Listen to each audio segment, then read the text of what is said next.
So it's been a while, guys, since we talked. How y'all doing?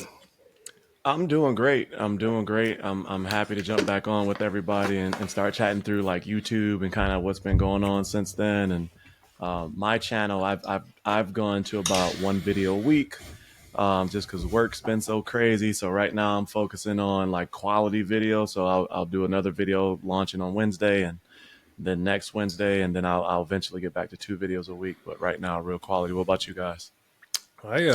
It's been tough staying on a one video a week schedule. If Cozy's doing one video a week, that means I'm doing like one every 3 weeks because I can't keep up to that same standard. I mean, you used to put out like 3 a week or something like that. But anyways, I doing good over here too. Just been busy. Channel's been growing like crazy, so it's kept me busy, and then just work. And then I'm excited for this episode because it's the first time I think we're talking to our audience. Because typically we put these on our own channels, and now we're talking to the ctrl+alt+discuss audience, which will be interesting.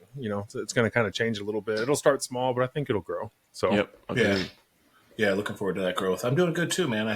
I've been pumping out a lot of videos lately. Been able to get some things recorded, so it's been good. So yeah, I'm just actually looking forward to talking to you all about a couple topics and getting back with the podcast stuff. Awesome. So let's start off with something light and easy. What video games is everybody playing? Like, what's the current game? I'll start. Go ahead. I am replaying Elden Ring. Corey, you played it, right? Amazing game. Amazing. So there's the DLC coming out in June. So I had played it on my PlayStation, and now I switched over to PC, so I got to build up a character again. So I'm running through and replaying Elden Ring, building up my character, and getting ready for the DLC. No new game plus? You're just going into it brand new? Brand new. I hated. I beat the game. Like I said, I beat the game probably 8 or 9 times. Different characters, different builds. But I never had a desire to play new games. 8 or 9 times. Wow. Okay, so I love Elden Ring. It's one of the best games, probably my top 5 ever made. I got nervous buying it because I've played Souls games before. I've broken controllers over games. I just don't have the patience, even when I had the time to play the same level 50 times in a row. I don't have the patience for that, but Elden Ring was different because you don't have to get stuck in one area. Like, you're not forced to get past one area and one boss and stuff to do anything.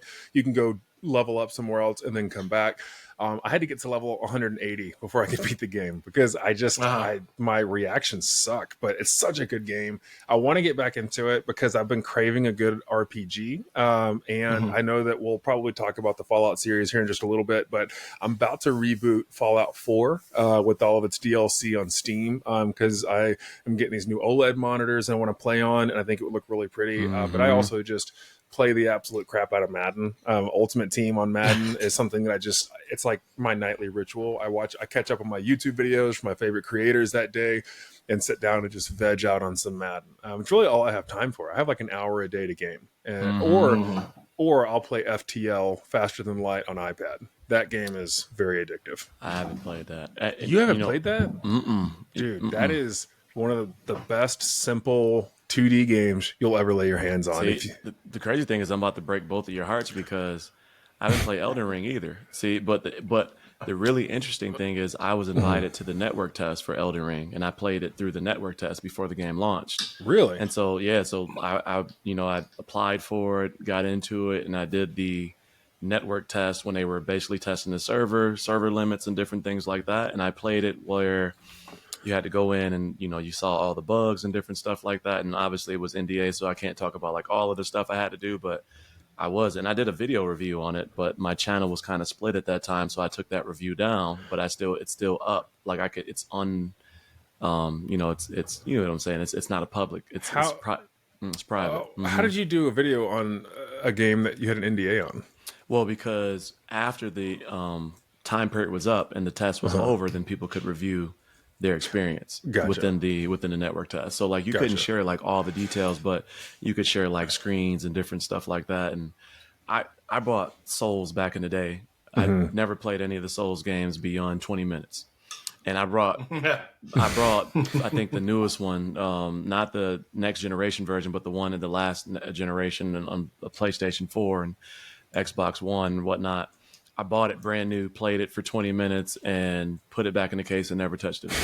Like literally, the game was so hard, and to your point, like you couldn't go past a certain boss. So like if I couldn't figure out, like I didn't understand like the parry and all that different stuff, I just didn't get it right, and it was not a good time. So I brought it brand new, paid the $69.99 for it, played it for 20 minutes, and it's still brand new in the case over in the closet somewhere for PlayStation 4. Yeah. So I'm playing right now. I'm playing 2K because it's I'm a coach. It's a basketball season, so I've been playing 2K my player mode. Just I get home and I think about after practice and stuff like that. So I play it about an hour a night and play through my career mode, and while I'm thinking about the team and what I need to teach the team and stuff like that, it just kind of allows me to think about basketball. Well, what's coming out later this year is NCAA. And I'm on it. We got to start a dynasty. We all got to start a dynasty on that. So. Does Carl know anything about American football? Wasn't sure.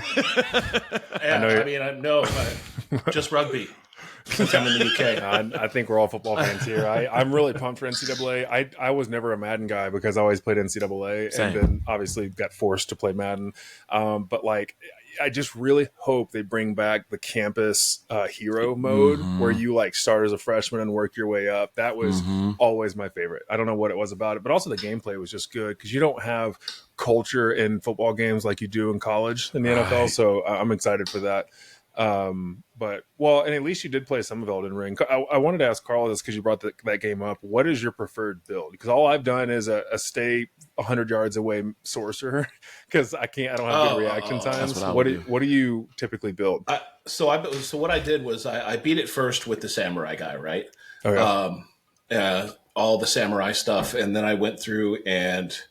Because they had that Elden Ring wiki, I just went through and picked, okay, this time I'm going to use long swords. And then I did like little pirate swords. I did 2 of those. And then I went through and did a full bow build and just played all the way through using a bow and arrows. And then I went through and did, I think I did like a whip, only using a whip build to beat the game. So what I ended up liking the most was the long swords because I like to jump and two-handed slam with dual wielding.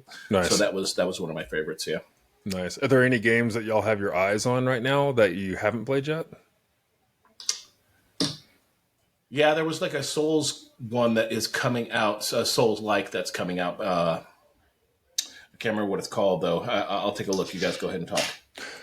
For me, I just started getting into Spider-Man 2 finally. I know I'm late to the game on that. But like the Portal, like reviewing the PlayStation Portal has got me back into like the PlayStation games because I was on PC, like doing Power World and stuff like that for so long. So I'll be getting to Spider-Man 2 pretty quickly. There's never been a better time to be a gamer because there's so many good games right now. And like I'm a little tired of companies that, I think the age old, like, putting out a game that's not ready yet. So I pre-ordered and I bought Dragon's Dogma 2, returned it, but I do plan to get that game and play it because it's just that scratches an itch that I just really want to play.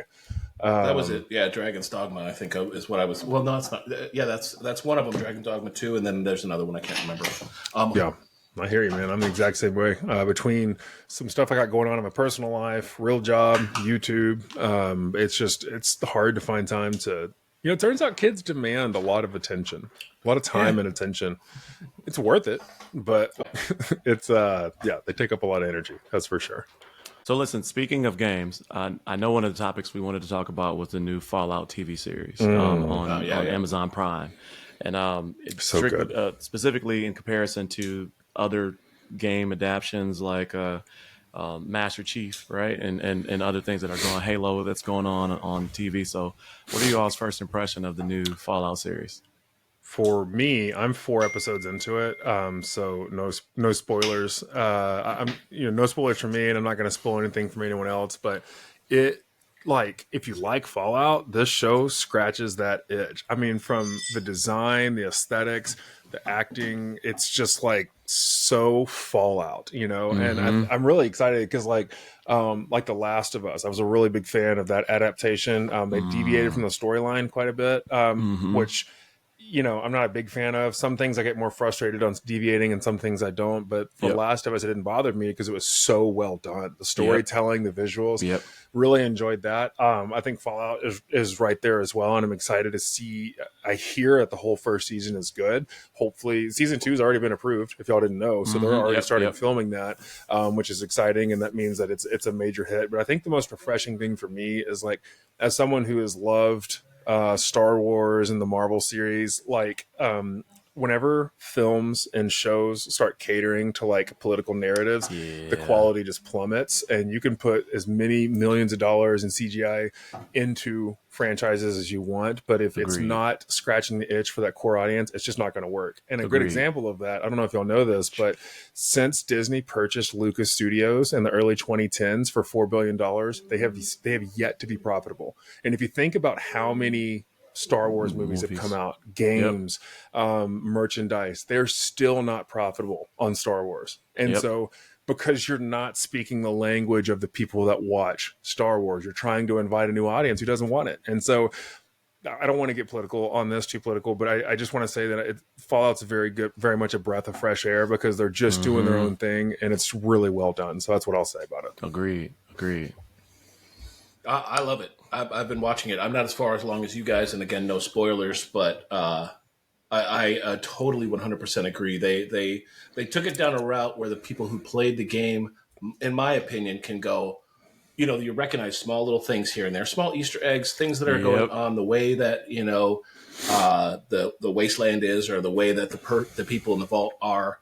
It's done so well. And one of my complaints when I watched Halo was I wasn't a big Halo fan. I didn't play through all the games, but at the same time, I knew what Halo was because I knew what Master Chief was, and I had played the game, and I loved the character.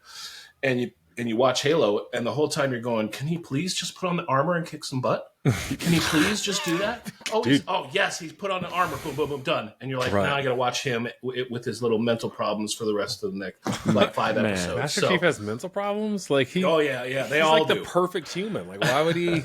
I've never seen him outside of his armor. It was frustrating to me that why would you make a Halo game? I mean, why would you make a Halo show and just not have the Master Chief character in there? You would just show him outside of his suit the majority of the time. Yeah, that doesn't make sense to me either. I get frustrated with stuff like that because, like, cinematically, I think, like, I was a huge Harry Potter fan. I still am. But, like, cinematically, the movies did a really good job. I mean, perfect casting, perfect environment. Agree. But the storytelling, why do you have to deviate? Because I do agree to a certain extent. There's this fine balancing line you have to do between the hardcore, like, Fallout fans and then the people who are new to the franchise and want to watch, like, that show. But the story is... The reason it's so popular is because the story is so good. So why do you need to change the story? Let the new people come in and appreciate the story for what it is.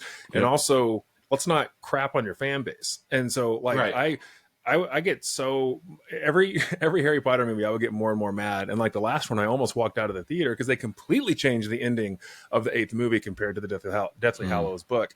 But I really hope, like, Fallout, what I like is that it doesn't have a storyline that is based on a storyline. It is its own thing. So it can do whatever it wants. And that's what excites me, is because I can go into it with no expectation. They've already got the universe correct. And as long as they have that, they can almost do whatever they want and it'll be good.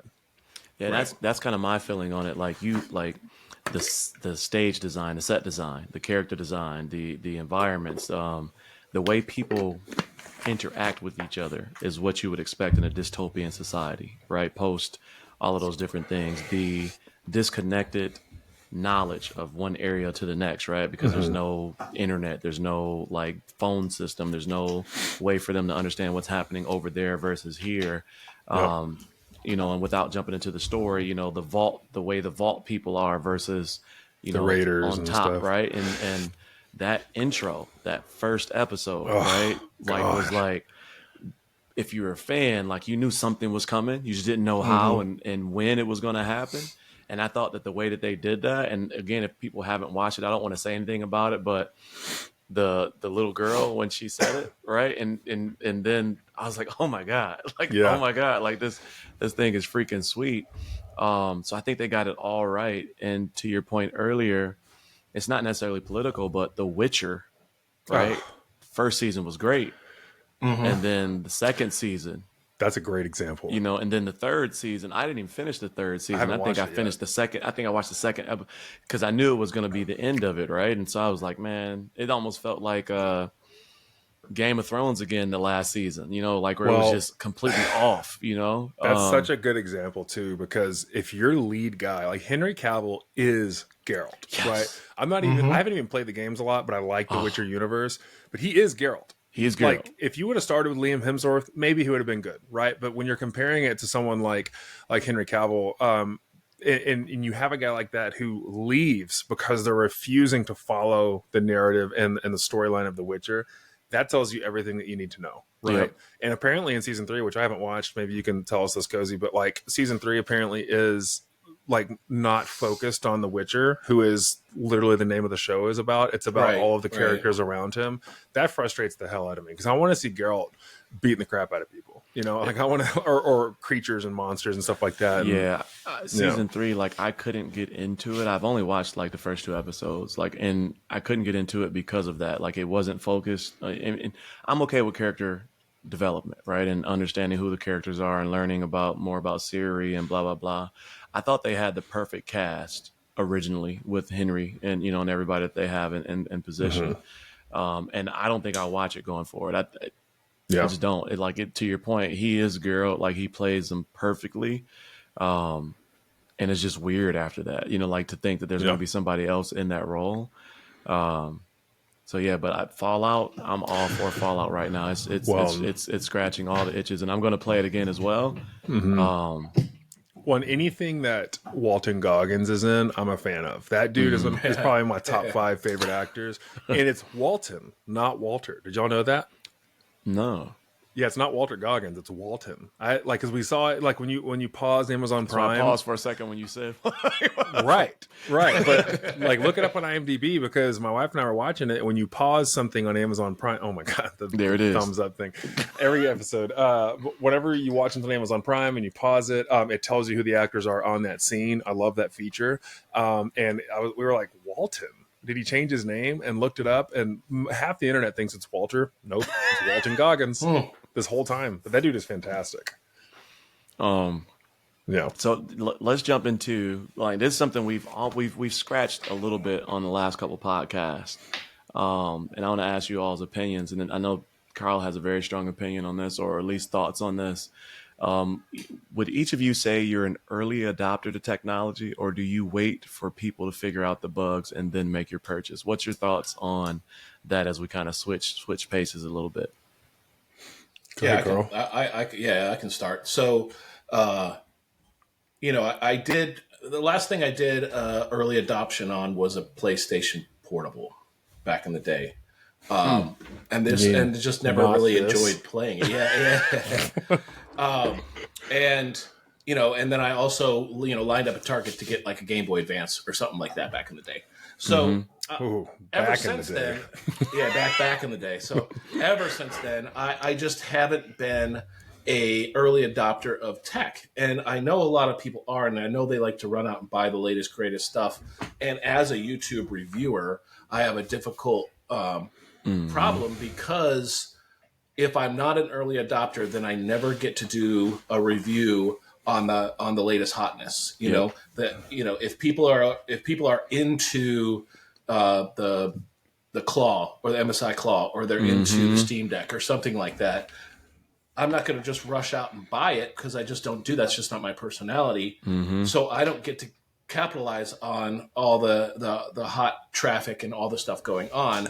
And being a small YouTuber too, they're not going to contact me and be like, "Hey, do you want to review this?" Like there was I think the Insta 360 camera or something that the other day there was 4 different reviewers: Mr. Who the Boss, MKBHT, X4 and X8. A bunch of different. It was just the same video on my entire feed of that one camera, and I'm like, well, I guess I'm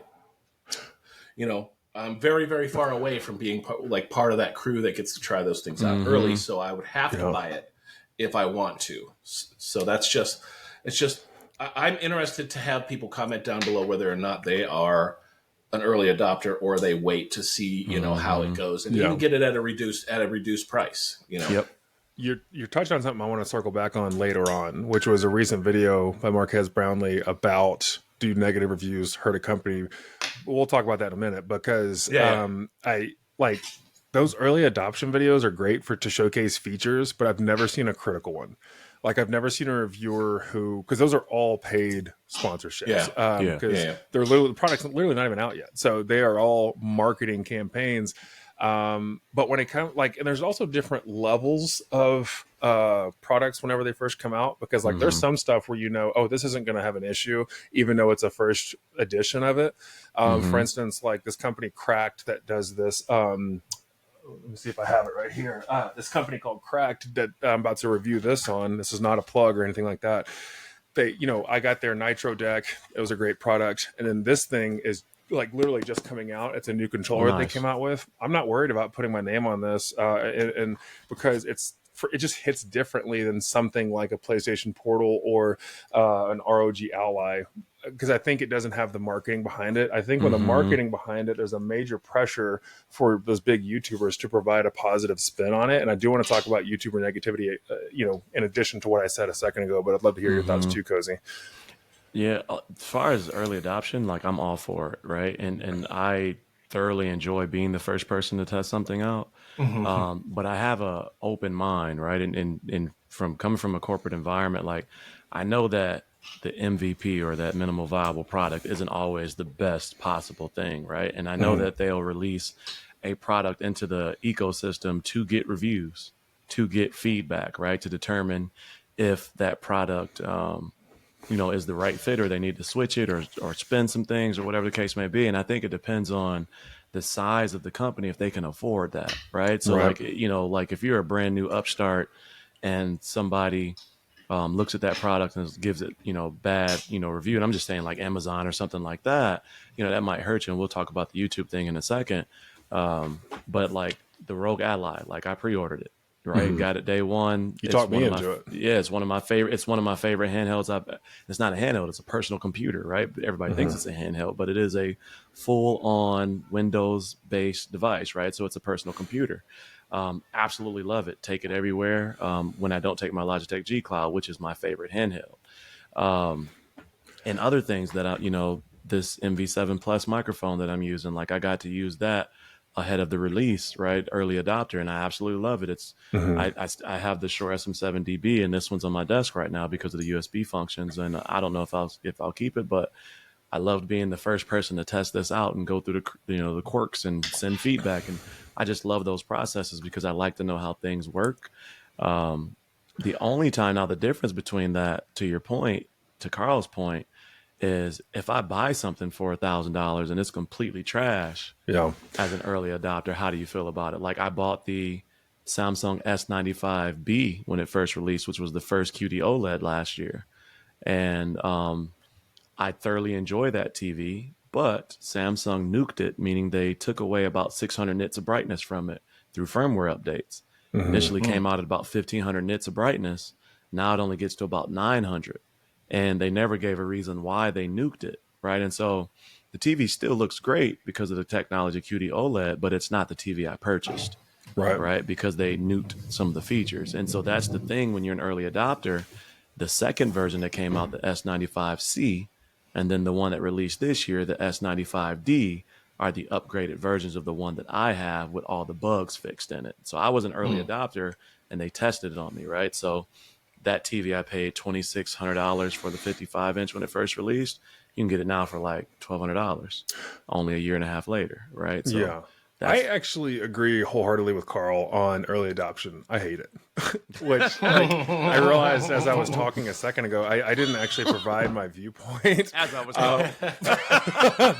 I didn't mean to totally take away from what you're saying. No, you got it.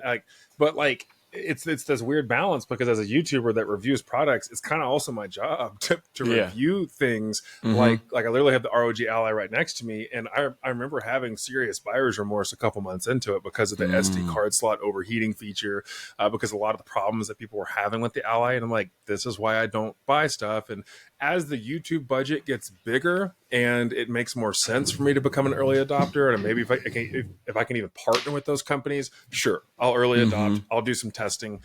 I personally like second and third gen products, like this Osmo Pocket 3 that I'll be reviewing soon. That I didn't mean to plug that, but like plugging his butt off, man. Dude, I'm like showing all these different products. That's not what I mean to do. Products, Subscribe. No, but this Osmo Pocket 3 is like this delicious water.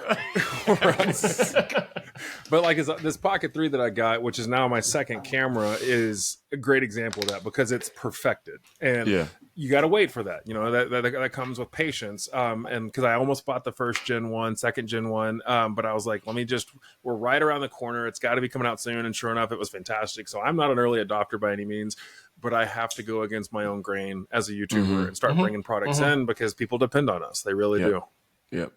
Yeah. I take back that I said that the only thing I ever got was the Game Boy Advance and the PlayStation Portable. I did buy I got the iPhone 14 day one. And then because I was like, oh, I'm doing YouTube stuff now, I need to have that. And I want to unbox it. And I got 100 views. Yeah. Did I buy that specifically to try to get some views? Probably so, because I'd be fine with the iPhone 13. You know what I'm saying? Yeah. But taking that back, if I won the lottery, I would early adopt everything. You know what I'm saying? It is sort of a financial thing for me because I don't want to spend the money and then have buyer's I think that's remorse. the stigma, right? But if I had just unlimited funds, sure. I think that's the stigma. I'd be like a kid in a candy shop. I still don't know if I would because like I'm a buy once, cry once person. The reason I got into reviewing products was because like I watch 20 to 30 hours of footage on a product before I buy it. Yeah. Even now, like there's even things that I want to review that I'll watch a review on so I can learn about it so that when I get it, I'm knowledgeable and I only want to purchase it one time. And maybe that is a financial thing. Maybe it's due to waste, but like, I don't know even if I won the lottery, if I would continue to buy multiples of the same thing every time a new gen came out, because I don't even do that with phones. It took me, I went from 11 Pro Max to the 15 Pro Max. It took me 4 generations before I finally upgraded iPhones because the features weren't good enough to justify the purchase. And again, maybe that's a price thing. I don't know, but and I'll close this out before we switch over. And I think that's an iPhone thing because honestly, when I was a Samsung user, I bought a new phone every year because there was that much of a difference.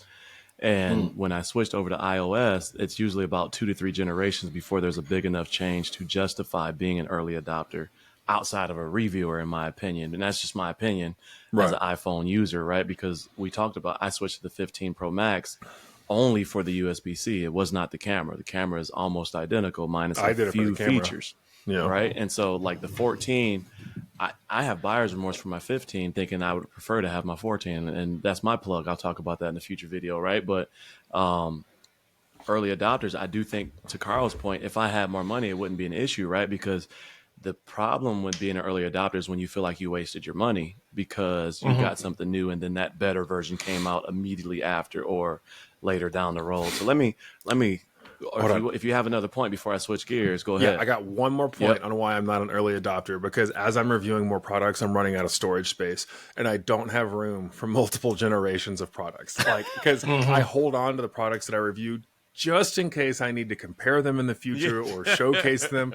So now I'm like, I definitely can't be early adopting all these products because I just don't have space. So anyways, I just want to throw that in there.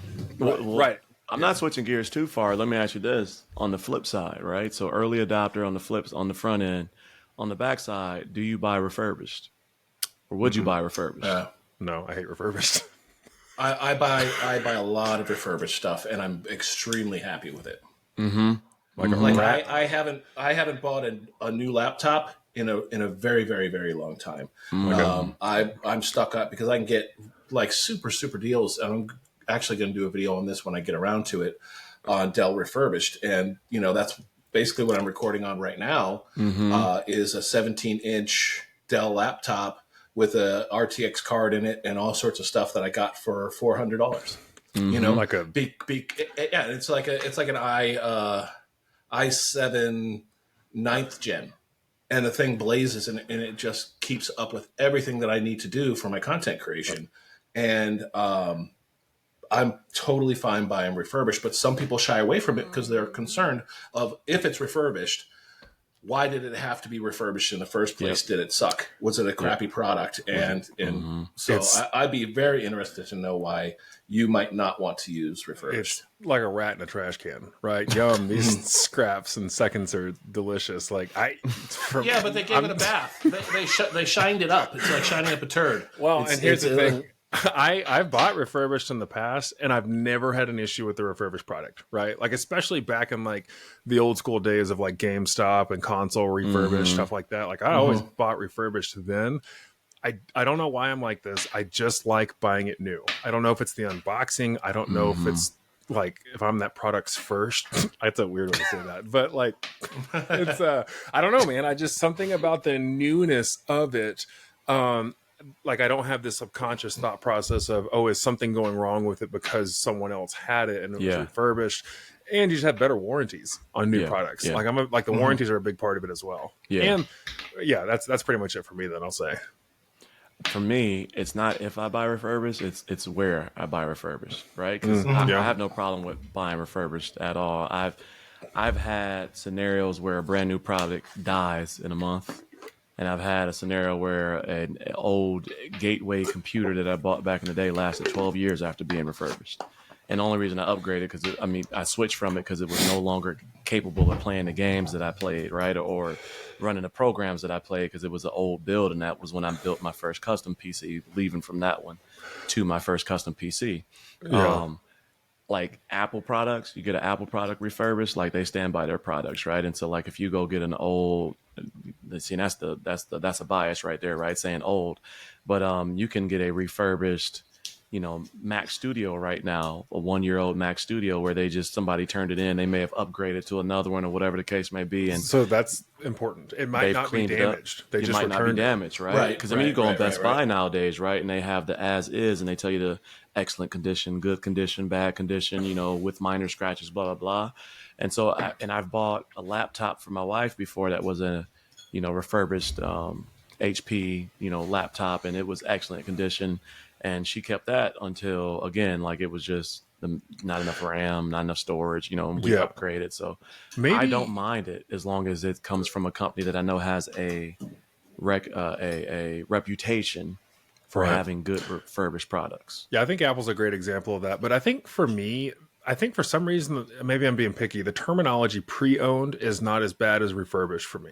Refurbished to me kind of feels like it needed to be fixed. Improved, right? Or fixed and worked damaged. On. Pre-owned just, I don't know, that just sits differently from me. But I'm not that way with vehicles. I much prefer to buy a used vehicle that's already been through its like testing, like basically like give me the puppy that's already potty trained kind of feel, right? Like that's just give me the depreciation already. Like, 100%. Like let someone else take that's exactly it. So maybe it's like not so much the company for me that depends on its refurbished, but it's actually the product itself on like, because there's some products I just don't want to buy used because someone else could have messed it up and all of a sudden I find out that it was messed up, right? But there's some products where it's like, let it get through that initial break-in period where it does make sense. I've never really thought about that determination, so I can't think of products off the top of my head that I would do that with. Technology, I just prefer to buy new personally. If it's a multiple gen version, I guess if I was going to buy like a first gen product, I would want that to be pre-owned. Okay, got you. That makes sense. I guess that makes sense. Yeah, that makes sense. I can get on that side of the argument too because I don't buy everything refurbished. There's very specific things that I'll buy refurbished because, like underwear. Like to me, sometimes I feel like, okay, I know the company. Like Chris said, What'd you say? I said like underwear. Oh no! I keep that for a long time, and I get it secondhand. Of course, not like a Goodwill pair of underwear. Oh yeah. Salvation Army. What was I saying? I'm sorry, I lost track. I think you were talking about certain products you don't buy refurbished, certain ones. Oh yeah. Like sometimes it just feels like if I can get a better deal on something that I know I'm going to like, especially from a company like Chris said that I know that does a good job of refurbishing. I feel better about that, but I don't seek it out specifically. I do buy a lot of new stuff, but I don't shy away from refurbished. And some people just won't buy refurbished underwear at all. I'll add. You want the break-in period already? I'll add a little bit. I'll add a little bit more to that. Not even from a like a first like a Sony to Sony refurbished or Apple to Apple refurbished. I don't mind buying refurbished or certified from Amazon, right? Because Amazon generally has a really good customer service and return policy, regardless of what you purchase from there, right? Whether it's new or or I don't remember the term that they have for Amazon, but Amazon also has like a refurbished where you can get a refurbished style product from Amazon and they cover it from an Amazon standpoint. It's like new, I think they call it on Amazon. And so you can get a like new product from Amazon and it's covered by the Amazon customer service and return policy. That's much better than refurbished. Like new is even better than pre-owned in my eyes. Yeah. Remember back in the days, like if you return something to Walmart, you had to like prove why you were returning it. And now it's like no questions asked. No questions asked. Yeah, dude, there's been people at Costco that have returned Christmas trees after Christmas. Right. Yeah. They say with Amazon, most of the time, if you buy used, you're actually just getting return products. You're not getting used stuff from people who have used it. You're getting something that's brand new that someone just sent right back because it didn't fit their needs, but it's still brand new. That's good. I agree. So I want to switch paces a little bit, and let's jump into a little bit of kind of like mainstream. Corey hinted to it earlier, and I want to cover one topic before we walk into that one.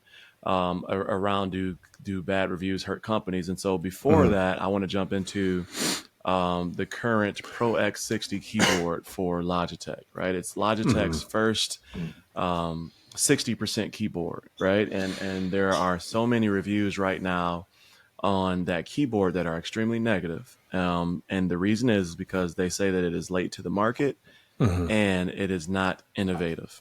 And so I have my opinions on this from from the way I view products and things like that. And I know you all have your opinion. So what is your opinion on kind of those really negative reviews? Techne has one, Random Frank P has one, random people on the internet have them, so what's your thoughts on that? I'll jump in on this. Random Frank P was really the only coverage that I've seen on it. He's had 2 negative Logitech videos, which is interesting because it's like, we're all product reviewers, right? So we've had companies that have been snarky, and I think this is really good to have. Like, I'm really interested to hear y'all's viewpoints on this because I think it's so necessary. I personally feel like we get in trouble if we don't showcase our objectivity when it comes to reviews. If we don't have a spectrum of opinion and we just love everything that we bring to the channel, whether the company sent it to us or not, people I think just automatically start devaluing our opinion a little bit. So I do think that negative reviews are necessary, but I think there's also the objective thinking of why would you post it if it's not any good? Why would you give it a platform?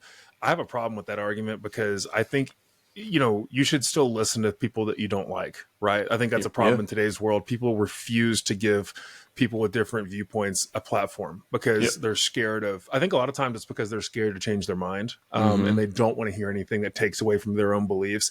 That aside, I fully endorse negative reviews like that. It's the only way to get a company to change, because especially with it being such a virtual world nowadays, the internet is the way, the internet is the only way for people to come together and make change happen and to let a company know, hey, you're just trying to squeeze us now because you're entering a market that's already saturated that you should have tapped into a long time ago. And you're doing it at $180 for a keyboard that doesn't do anything. And I know, Cozy, I think you've got a different thought on this and I'm looking forward to hearing more about it. But yeah, that's kind of my thoughts personally. Yeah, I'll jump in. Mine's actually going to be pretty short, is that I don't have a lot of thought on whether it's Marques or Random Frank P and just putting out reviews that are just sort of taking the product and trashing it all the way through. But at the same time, if you look at something like that keyboard that's $160, that's a huge investment for a 60% keyboard, right? And then if you look at the AI pin or whatever, that thing is up, what, $700? That's a huge investment. So if you're investing, you expect that quality of that product to probably be a little bit better, especially from a bigger name. So for someone to come out and say, hey, there's some problems with this, especially from a respected YouTuber. Not that we're not respected. You and me, Chris, we're super respected, and Corey, he's still trying to... but a lot of people want to hear if it's something that is not good, and just giving the honest truth sometimes. And sometimes people don't believe that. I have a hard time sometimes on my channel is that people don't believe I'm being honest when I say I like something. They're like, oh, you're just saying you like it because they, sent you the product. No, I actually like this product. Right. If you watch my videos, I don't go in and go, oh, this is garbage, but I might point out some of the cons with the product. Hey, if you're going to buy this, make sure it doesn't have Bluetooth. It only has USB-C connection, or it only has this. So having that discourse from my side, I feel is important. But Chris, go ahead. Well, I had one comment on that before you go, Cozy. That I had a commenter 2 years ago left a comment that still sticks with me to this day, and it's not one of the normal like bashing ones. It was, if you don't have at least one critical viewpoint on a product, it's just an ad. And I keep going back and forth on that, because I'm like, I don't believe that. You can fully endorse something and love it, but it has made me try to be more critical, even about products that I love. So even though I didn't like the way that guy said it to me, I assume it was a guy, I don't know. His username looked like a guy, but even though I didn't like the way he said it to me, I was like, that is kind of a valid point, and it stuck with me. So anyways, go ahead, bud. My viewpoint on that is, what would be my thoughts if I wasn't a reviewer, right? If I didn't have access to 30 keyboards sitting around, and I didn't have the ability to compare the best and the brightest keyboard talk about Random Frank P, like that's one of his main channel foundations are keyboards and mice, right? And so he builds custom keyboards that cost $3,000, and stuff like that. And from a company standpoint, from a user persona standpoint, what's the user that they decided to build that keyboard for, right? And also from a company standpoint, if we have a 75% keyboard and we have a 96% keyboard or a full size keyboard, but we don't have a 60% keyboard, and we realize that there's a market out there for 60%, and that's the one thing we don't offer, right? Like, are we going to, if we're not really a 60% company, are we really going to invest millions of dollars into R&D in a space that we're not really competing in, right? When we're just trying to get a little bit of the market share out of that, particular space, right? And so if I see a gap or an area of opportunity in my product lines, and that's a product that, hey, we don't have a 60% keyboard, there are a lot of Logitech fans out there that would buy one if we offered one, right? Not necessarily to come in and compete at the top. Like if you compare that keyboard to a Wooting, which was the first Hall Effect keyboard, right? And it was groundbreaking. It came out with the mechanical or the magnetic, Hall Effect switches and the ability to change the actuation points and all those particular things about a year and a half ago. And it tore the industry up, right? That's not what they're trying to do with this keyboard. They're literally just trying to have a product so that if you want a 60% and you're a Logitech fan, you can go buy this one. Now, the one thing I do agree with is that the price may feel steep, right? If it's $180 when you can buy the Wooting at $175, right? But if you look at that whole product offering, it comes with a travel case, it comes with cables, it comes with switch key puller, and that travel case is a really nice travel case. Now, if you go on Amazon right now and buy a travel case, the average price for a travel case is $30. So if you subtract $30 from that price, now we're at $150, where everybody thinks that keyboard should be listed as, right? And so now that's when it starts to make sense for me. So if you compare it again to like the latest and the greatest keyboard, it doesn't make sense. But if you look at it as two products for sale, the price of one, it starts to make more sense to me. And then, and I see you forming an opinion there. And you look at like the features, right? You can remap all the keys. Again, and we talk about, I kind of hinted at this in a private conversation. You have access to the G Hub, which is Logitech's software. You don't get that with every keyboard. You don't get a seamless Apple style ecosystem like the G Hub is, where you can use my A30s back there, my A50s, my different headsets, my G604 Logitech mouse. Like you can control all of that in the G Hub, right? And so there's a cost to that as well, right? That's tied up in that keyboard. And I'm not refuting anything that those people are saying, but I'm saying there is value to having that ecosystem. There's value to having that case come along with it. Eventually it's going to be on sale and it's going to drop down to about 160, and that's early adopter versus the people that buy it a year from now. Right. And so you buy it right now as an early adopter at $180. Next year or Black Friday, you buy it at $150 and you still get the case. You still get everything that comes in that box. It makes more sense. And the last thing I'll say to that is it's the Logitech brand also that you're paying for. Right. And we know there's a brand tax. There's always a brand tax, right? The Wooting a year from now is going to be more expensive than $175. Their next version of their Wooting keyboard, it's not going to be $175. It's going to be $220 like the Razors, right? It has to go up because of how well it did on the market. And so I think there's a combination of brand, market, ecosystem, and all of those things that tie into that $180 price. Because if they drop the price to $150 or $130, they're basically saying their Logitech keyboard is the same as like a Red Dragon top end keyboard, and which is a budget brand, right? And so they can't price it there because they don't want to be considered with a budget brand. They have to price it to be considered with. They're still cheap compared to a Razer.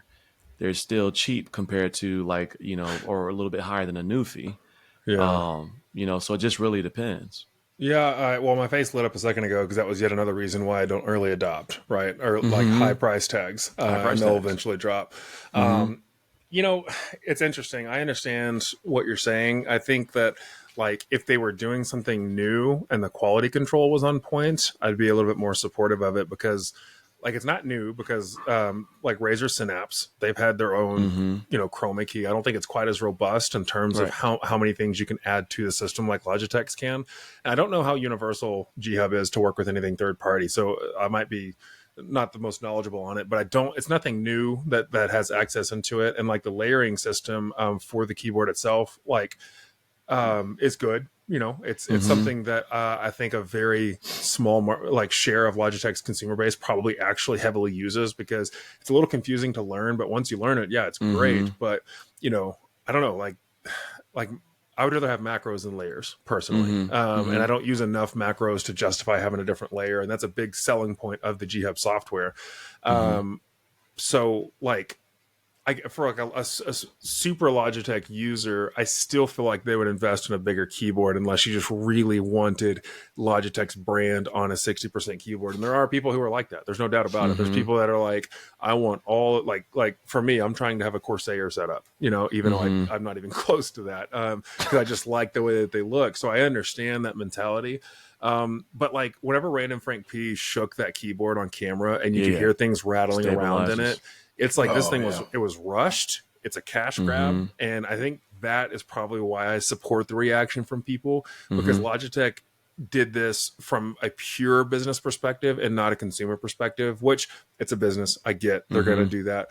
I like course correction from content creators and also consumer bases because that's guardrails for companies to understand when too far is too far. So I definitely understand brand tax. I think Logitech's probably gotten a little heavy with it because they used to be a budget brand, in my opinion, and they have become a more premium brand. A little different between Logitech and Logitech G line. Fair point. Exactly. Yeah, that's totally understandable. But like, I don't know. There's just not enough. Like they have to draw the line, and companies will push and push and push until consumers push back. So I think this is a good indication of Logitech's push too hard for something that is not worth the consumer. So it's almost like the people who aren't going to buy it are protecting or pushing back in service of the ones who will, because it's not a fair purchase. I don't know. Maybe I'm looking at it from a pure consumer perspective, but let me ask you this. In regards to that, and I had a thought, and I'll probably have to come back to it later because I forgot it. But if you were not a reviewer, how often would you update your keyboard? Every decade, 8 to 10 years. I was using, dude. I'm not even going to show it to you. I've got this Razer Black Widow I've been using since 2015. That the wrist rest is like wearing out and stuff like that. So like, I don't know. If I bought that keyboard and it was shaking and rattling when I got it and I paid $180 for it, I'd be like, what the heck? Like, come on, Logitech. And I'll be honest here, like, because I review keyboards pretty often, like, my comment, just to go back to it real quick, was the G Hub. You can do macros because I do macros on my mouse, my G604 for editing, but you can do macros and then you can do layers of macros. So you can have layer one. Well, and I think what I was saying is that like I would rather have a larger keyboard with like designated macros instead of having to rely on layers for this tiny thing. Anyways, go ahead. And just 60 versus 75 versus 100%, TKL, etc. Now I forgot my new thing, but sorry, I keep doing that. Like I started answering it. But what I was saying earlier about like, how often do you buy a keyboard? I got my thought again. I have very new keyboards, right? Like magnetic. I have the ACO PC Mod 007 Anniversary Edition, which is a really sweet, magnetic keyboard, Hall effect magnetic keyboard. Got the Gamma K TK75HE, which is the one that's on my desk right now. That's another Hall effect keyboard. I have a lot of brand new keyboards, but I barely use any of the features. You know what I mean? So like the argument, that Random Frank P, and this is coming from a reviewer, like I understand the value of each of those features, right? For instance, with the ACO keyboard, like to be able to, when you're playing different, not Call of Duty, but you're playing some of the other, first person shooters, the double jump, jump in the slide function that you can't do easily on a regular keyboard. You can do that on a Hall effect keyboard, right? But most of us don't play games to those levels. Most of us are not a competitive Call of Duty player. Most of us play, casually, right? So to say that a keyboard has no value because it's not the wooting level, it doesn't make sense to me from a consumer standpoint, because I don't need all those features all the time. You know what I mean? Like when I'm playing, when we're playing Texas Chainsaw Massacre, right? The Hall effect keyboard, is really smooth when I'm going inside the doors and the gaps and different stuff like that and not getting stuck on those gaps. But I mean, a regular keyboard is slightly slower than a rapid trigger keyboard, but it's imperceptible to most people. You know what I mean? Unless you're used to reviewing these keyboards. And so that's why I don't always have like the most negative review on these particular things, because most people don't have access to be able to tell the difference. Like I take this back to my days when I first started buying Hisense televisions versus Sony versus LG OLED. Unless you have a Hisense television sitting right next to a LG OLED or a Sony, A95L, you don't know which one is better. You can look at them and be like, man, that's a damn good television, until the Sony A95L is next to it. Right. You know what I mean? Until you see that Sony processing right next to that Hisense processing. You really can't tell. Yeah, but I still think that's kind of the point of content creators and YouTubers to showcase like the negative aspects of that, which again, that's going to lead us into our next part of the conversation in a second. Yeah, let's jump into that. The bad reviews. Yeah, well, and I think like Marques Brownlee did that video recently on do bad reviews hurt companies? And it's an interesting thought, because on at surface level thinking, sure, talk badly about a company, it'll make like that oh my gosh, so what's that company, the car company that he reviewed? I can't remember what it's called, but basically their stock price plummeted. And he brings up a great point in his video, and he says their stock price was already plummeting. I didn't do anything. It was already going down. I wasn't the only person that was critical on this truck or car about how bad it was. And it's a safety concern, because people don't need to be buying unsafe things. Whereas the AI pen is not a safety concern, so it's kind of a different animal. But like it's, I don't. He said bad products hurt companies, not bad reviews. And I think that's totally true, because I've had some companies that sent me a product that I bashed it on the video, and I tell them a lot of times if I find something critical with a product, I don't want a company to be like, hey, let's market this. And then all of a sudden I low blow them and they can't catch the breath. Right. So I let a company know, hey, this thing's got a problem with it. And is this supposed to be like this? Because I'm going to call attention to it. And if it's a fix or if I'm using it incorrectly, they'll advise me. But there's sometimes where you just got to be critical. And there's one company that I was pretty critical on, and they were so happy to get the coverage because they didn't have to pay for marketing. Right. And that's the thing about bad reviews. Companies usually aren't paying for those videos. I don't, not often at least. So it's like, you ever heard that term? What is it? Any publicity is good publicity. Exactly. Exactly. Yeah. Well, yeah, I mean, bad products do hurt companies, but bad reviews also do, because we're press. Everything we do, bad articles on salmonella at Chipotle is going to hurt the company. Bad article on something that's going on somewhere. A TikTok about a bad customer service thing at Target is going to hurt Target. It's going to hurt it. Is it the sole responsible thing for tanking a company? Absolutely not. If your product was good in the first place, you'd be doing well. So it's a combination of all that stuff. Does that mean you shouldn't have a bad review of a bad product? No, but it is going to hurt them because you have a voice. You're an influencer. You're influencing other people and how they think about your product. Well, it depends on the product and the industry. Because, like, for instance, if Keith Lee came somewhere, that TikTok influencer who eats at places and rates it. If like a lot of people will go to a place that he rated poorly just because he was there, and they also want to eat what he ate. So it is dependent on the band Buddy from Atlanta. Too. He can't come here. Like, but that's a short. That's a Keith Lee show up in Atlanta, short he might burst, get beat right? up. That's a short burst of people coming in, and same with the review. It's like you get a bad review or you get a bad TikTok or something. It is a short burst and a downfall. But when people come in and realize that your product is actually pretty bad, and that the product is going to tank the company, not just the review. Well, go ahead. Yeah. I was gonna say I agree with those things, but I also believe that bad review plus influence, right? Plus influence, also plus bias, right, can harm companies. And I'll say this. So in regards to Marques, right? Marques does a bad review. Marques is considered the god of tech. He's considered the voice in tech. I mean, Google put his quote up on their press release. Apple did the same thing without asking them. They just, they opened their yearly press conference with a Marques quote, right? And so what Marques says about tech is law at this point, right? If Marques says something is bad, right, industries change, right? Not consumers. Industries will make a change. Marques said this was bad in the annual phone review or competition, so they make the changes to address what Marques has said in his video, right? And so when Marques reviews something and gives it a negative review, it can tank a company, and I think there's a huge responsibility with that. If I review something and give it a bad review, no, it's just an opinion. Right. Marques owns tech at this point, if he says something. And I also think there's a bias too, right, with bad reviews, because I'll give an example for Temu. Temu is a company that offers a lot of affordable products that most people would say is trash, right?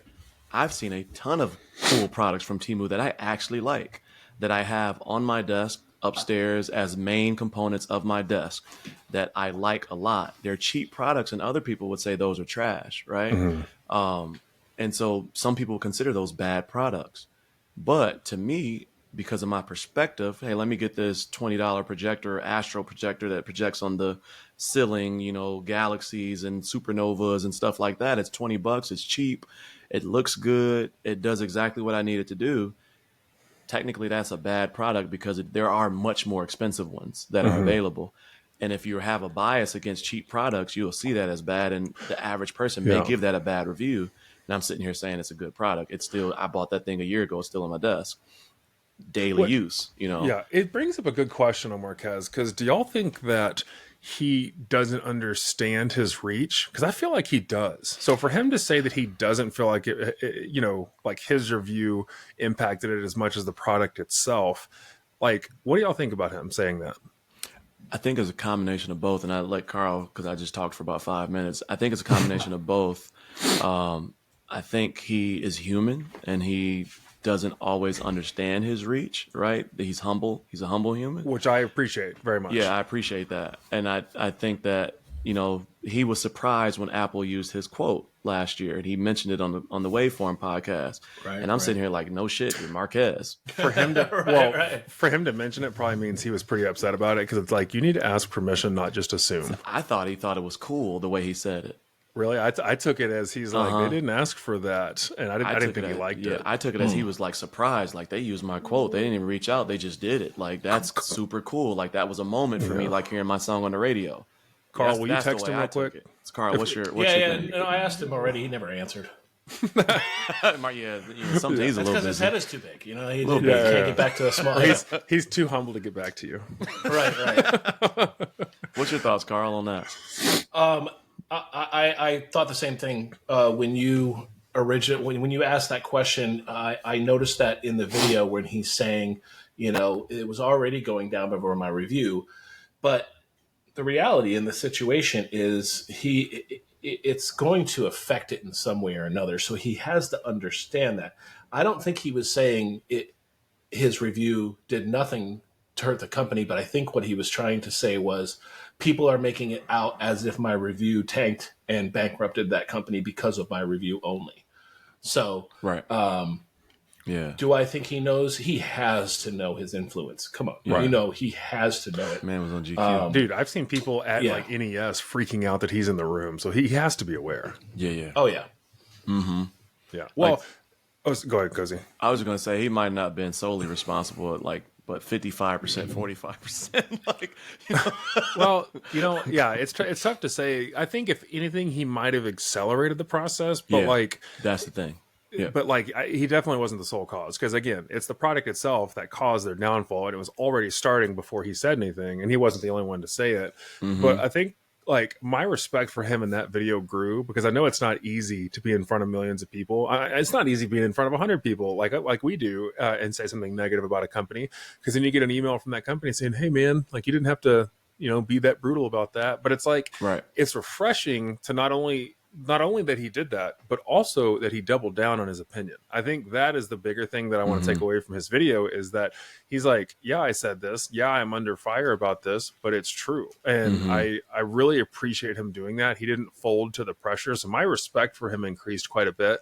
And again, I like objective thinking, right? Like I like whenever reviewers are like, here's what's wrong with this, that you as a person who buys this can understand what's wrong with it. That way it's not just an ad, because if you're not critical at some point, like I said from that comment that I got, there is certain truth in the fact that it is kind of an ad if you don't have something critical about it, but that doesn't mean you have to make something up. I also have a question to ask around that, because to me, that was a non-MKBHD style review. And I think he did address this because people see him as one of the front faces for AI. He typically won't cover a product that he doesn't believe in to some extent. Right. And so that's a great point. And I think that is why people feel like he tanked the product, because typically he won't come out and just bash a product. He won't cover it at all if he doesn't feel like it's MKBHD standard. Right. Yeah. And I think there was pressure for him to be a face in the AI space because he has covered it so much that he did a video that is uncommon, which created more of a response to the way that he was thinking, because we never see him bash a product. So for him to come out and do a video that he normally does not do, and by the way, this product is trash. It's so bad. It's horrible. Like, I would not spend $700 for this as MKBHD, when he never does those type of videos, I think added even more validity to what he was saying. Definitely more validity. But I think this is why I really think, I asked that question earlier, if y'all think that Marques understands his influence. I think the reason I said that, because I fully believe that he's aware of his presence in the direction of AI, because everything is consumer driven, right? Yeah.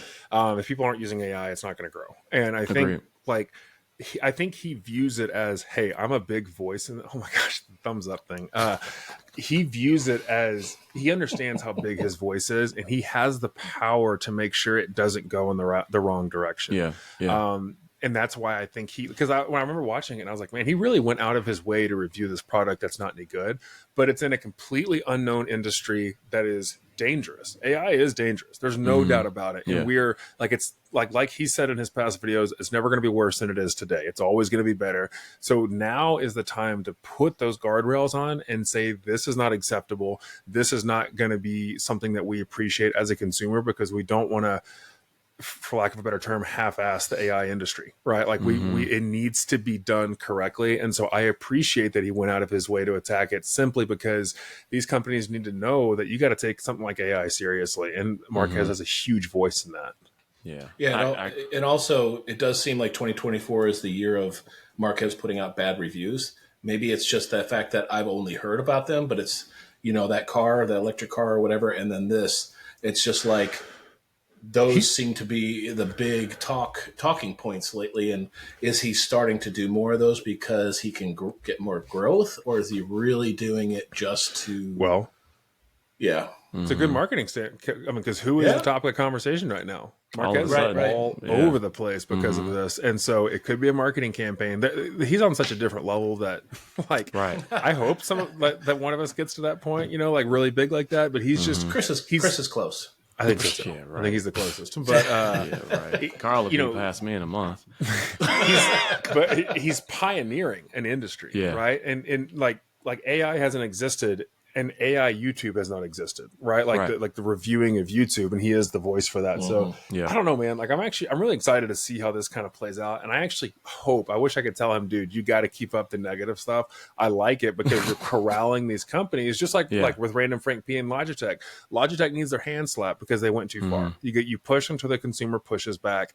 And so I don't know. I'm a big fan of that mentality.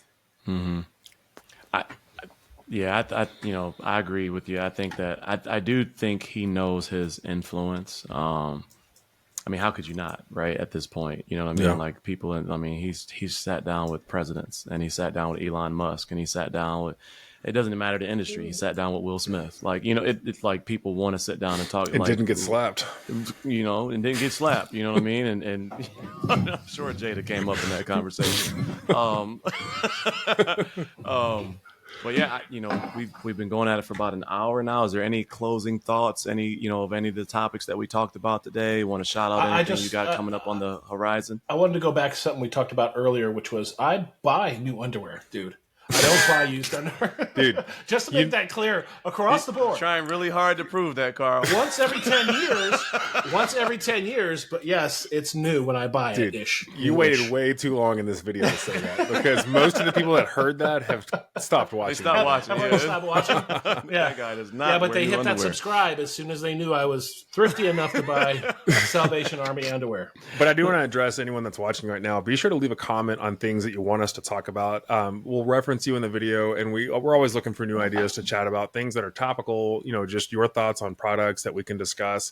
This is like I said earlier, this is our first time, I think, having a dedicated channel for ctrl+alt+discuss. So all clips are going to go on here, but we also each have our own YouTube channels that we're growing right now. I'm Freaky Tech Reviews, Technical Goodies, Cozy Christopher. Those are each of our channels that are linked in the description below. But yeah, engage with us. We want to hear from you. We want to talk about what the people who are watching this are talking about. So definitely let us know in the comments. Mm-hmm. Absolutely. Yeah, absolutely. So it's been great, everybody. Look forward to the next one, and I'll see you in the next podcast. Bye, see y'all later. Carl's going to say something. Hold on. Don't stop. No. That's what I wanted to see. I wanted to see the balloons. Does mine do that? Love you. Does mine do that? No. No, you only get the thumbs up. There you go. There you go.